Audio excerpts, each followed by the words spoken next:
Moonlight rippled across the Aegean as currents whispered through the ruins of a temple long claimed by the sea.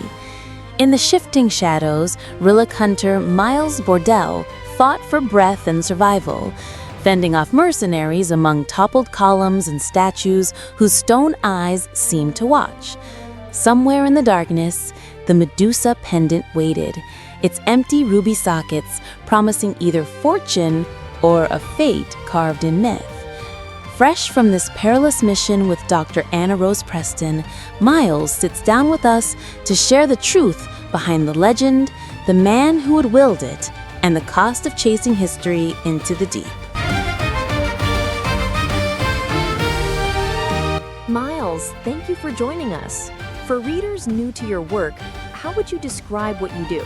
I track down relics that history has misplaced, or that someone's willing to pay handsomely for. I'm not in the business of returning treasures to dusty museum cases, unless AnaRose is involved. When we work together, and we have many times, I have to play by her rules, which means developing a conscience, at least for the duration of the job. Your latest mission began with a call from the Aegean Sea. What set this hunt in motion? I just delivered an ancient drinking cup said to have belonged to Alexander the Great, to a collector in Thessaloniki.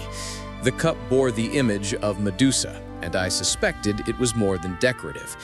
While I was there, I overheard him speaking in ancient Macedonian to his associate, bragging that this was proof Alexander had used Medusa in battle, and that they'd soon claim the pendant and its ruby eyes to rule the world. The underwater scenes sound intense. Can you walk us through the dive and the fight with Alikos Chloris's men? The ruins were stunning, with columns draped in coral and statues half buried in sand, all freshly revealed after an earthquake shifted the seabed. A lot of Medusa-themed artifacts had surfaced at the Alanasos Underwater Museum, so AnaRose and I went looking for the pendant. We were navigating a collapsed temple when the water seemed to breathe, a slow, deep shift that made the silt swirl around us. Alikos Chloris has been likened to a modern-day Alexander the Great with a god complex. What makes him so dangerous? He's not chasing wealth, he's chasing immortality through legacy. Chloros believes he's destined to restore Greece's ancient glory, and he'll twist myth into a weapon to do it. That kind of conviction, backed by money and an army of mercenaries, is deadly. I've dealt with greedy men before, but true believers are far worse. You and AnaRose have worked together before. How would you describe your partnership? She's brilliant, relentless, and has an instinct for seeing patterns others miss. We don't always agree. She's all about preservation, while I'm all about acquisition. However, when the stakes are this high, trust is everything. She keeps me honest, at least honest enough. The Medusa pendant is said to petrify with a gaze. Do you believe in the curse? I've learned that legends often grow from a seed of truth. Whether it's supernatural or just the fear it inspires, the pendant has power. In the wrong hands, that's as dangerous as any curse carved in stone.